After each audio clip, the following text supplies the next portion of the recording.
وعلیکم السلام ورحمۃ اللہ وبرکاتہ۔ اللہ رب العالمین خیر و عافیت میں رکھے۔ سوال یہ تھا کہ رمضان میں کچھ لوگوں کی روٹین بنی ہوتی ہے کہ افطاری سے 10 منٹ 15 منٹ 20 منٹ یا آدھا گھنٹہ پہلے دعا کرتے رہتے ہیں، تو کیا اس کی کوئی دلیل اور ثبوت ہے؟ اس کا جواب یہ کہ اس سلسلے میں ترمذی کی 2526 نمبر کی روایت ہے۔ ابو ہریرہ رضی اللہ عنہ نبی اکرم صلی اللہ علیہ وسلم سے راوی ہیں، ثلاث لا ترد دعوتهم، تین ایسے لوگ جن کی دعا رد نہیں کی جاتی۔ نمبر 1، الامام العادل، انصاف پرور حاکم، والصائم حین یفطر، روزے دار جب افطاری کر رہا ہو، ودعوت المظلوم، اور مظلوم کی دعا، یرفعها فوق الغمام، سایہ کے اوپر سے پہنچ جاتی ہے دعا، وتفتح لها ابواب السماء، آسمان کے دروازے کھول دیے جاتے ہیں، ويقول رب عز وجل وعزتی لانصرنکی ولو بعد حین، اللہ رب العالمین کہتا ہے میری عزت کی قسم تمہاری ضرور مدد کروں گا اگرچہ کچھ ٹائم کے بعد۔ شیخ الالبانی نے صحیح ترمذی میں صحیح قرار دیا ہے۔ اسی طرح سے ابو ہریرہ رضی اللہ عنہ سے مروی ہے مسند احمد میں 8030، والصائم حتی یفطر،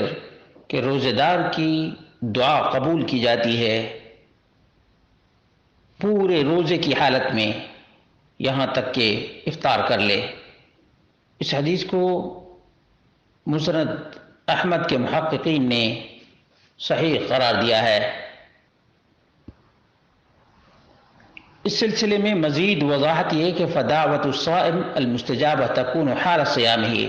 روزے کی حالت میں روزے دار کی دعا رد نہیں کی جاتی، قبول کی جاتی ہے۔ شیخ ابن عثیمین رحمہ اللہ سے اس سلسلے میں پوچھا گیا تو انہوں نے جواب دیا، فأجاب الدعاء یکون قبل الافطار عند الغروب، سورج ڈوبتے وقت افطار سے پہلے دعا کرنی چاہیے، لأنہ یجتمع فی حقہ انکسار النفس والذل للہ عز وجل وانہ صائم، کئی چیزیں اس گھڑی میں جمع ہو جاتی ہیں ایک شخص کے اندر، روزے دار کے اندر۔ نمبر 1، اللہ رب العالمین کے سامنے عاجزی اور نفس کی انکساری اور روزے کی حالت، وَكُلُّ هَذِهِ مِنْ أَسْبَابِ الْإِجَابَةِ، یہ تینوں چیزیں، عاجزی، انکساری، اللہ کے سامنے گریہ وزاری اور نیک ترین عمل روزہ، یہ وہ اسباب ہیں جو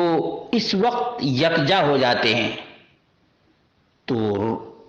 قبولیت کے اور بھی زیادہ چانسز ہو جاتے ہیں، روزے دار کی دعا قبول ہوتی ہے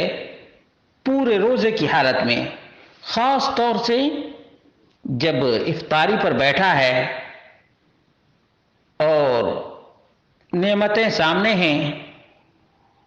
اس کے باوجود ایک آدمی بھوکا ہے، پیاسا ہے، اللہ رب العالمین کی فرما برداری کرتے ہوئے تناول نہیں کرتا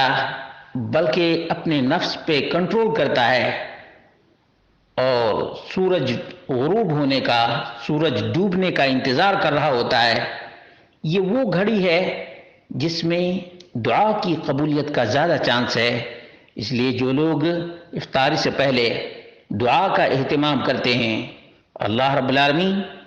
ان سب کی دعاؤں کو قبول اور منظور فرمائے، اور تربیتی ناحیے سے بھی اس کا بہت ہی زیادہ اثر ہوتا ہے،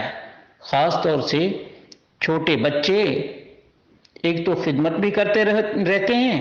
اور نمبر دو ان کے اوپر بھی ان دعاؤں کے اثرات مرتب ہوتے ہیں۔ اللہ رب العالمین ہم سب کو دعا کرنے کی توفیق عطا فرمائے اور ہم سب کی دعاؤں کو قبول اور منظور فرمائے، اور صیام اپنی اطاعت اور فرما برداری کے لیے رکھنے کی توفیق عطا فرمائے، تاکہ روزہ ہم سب کے لیے جہنم کی آگ سے ڈھال بن جائے۔